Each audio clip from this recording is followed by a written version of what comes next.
Tumsifu Yesu Kristo. Mpendwa mtazamaji wa Kipalapala Seminari Online TV, mwishoni mwa karne ya 3 katika utawala wa mfalme Valerius Diocletian mjini Roma, Italia, alizaliwa mtoto Agnesi ambaye alizaliwa katika familia ya Kikristo, na Agnesi huyo ndiyo kila tarehe 21 mwezi Januari tunamkumbuka kama bikira na shahidi.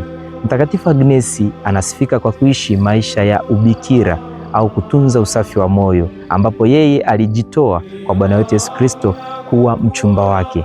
Na yeye katika maisha yake alipendwa na kijana mmoja wa kipagani ambaye yeye hakuamini katika Kristo na hakuweza kumshawishi Mtakatifu Agnesi kwamba kuolewa naye. Hivyo Mtakatifu Agnesi alikataa kata kuolewa na kijana huyo wa kipagani. Tarehe 21 mwezi Januari mwaka 304 inasadikika kuwa ndio kipindi ambacho alifariki au aliuawa Mtakatifu Agnesi. Historia ya maisha yake inaelezwa hasa katika vitabu vya orodha ya mashahidi wa Roma, vitabu vya maisha ya watakatifu na vitabu vingine vingi ambavyo vinaeleza watakatifu katika kanisa Katoliki. Baadhi ya watakatifu kama vile Mtakatifu Ambrosi wa Milano, Mtakatifu Agustino, Mtakatifu Jerome wanatoa sifa kemkem kuhusu Mtakatifu Agnesi.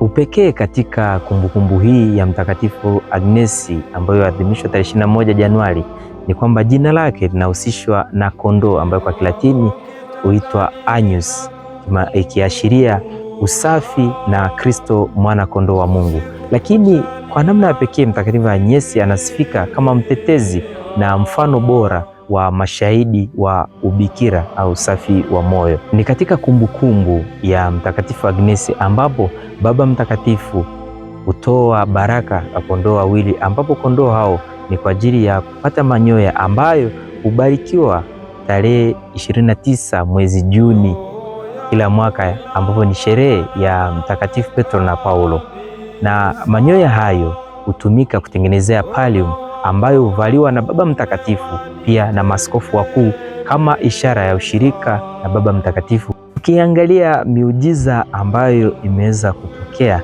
kupitia Mtakatifu Agnesi ni kwamba akiwa hai nywele zake zilikuwa ghafla na kufunika mwili wake mzima ili kutunza usafi wake au bikira wake.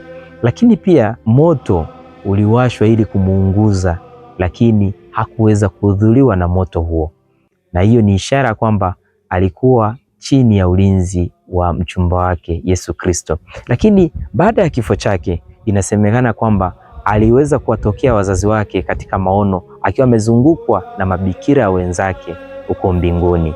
Na lakini pia muujiza mwingine ambao unatendeka mpaka sasa, waamini wengi au wagonjwa huomba kwa maombezi yake na kupona.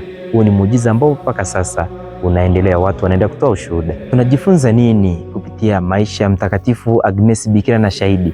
Mosi, usafi wa moyo ni zawadi ya thamani kubwa kwa Mwenyezi Mungu ambayo tunapaswa kuilinda na kuitunza, hasa Mungu ambapo yeye ndiyo anayetupatia neema hiyo ya kuilinda na kuitunza. Lakini pili ni kwamba maisha ya Kristo yanahitaji uaminifu, ambapo uaminifu huo ni wa thamani kubwa. Lakini fundisho la tatu na la mwisho ni kwamba imani ya Kikristo inahitaji ujasiri.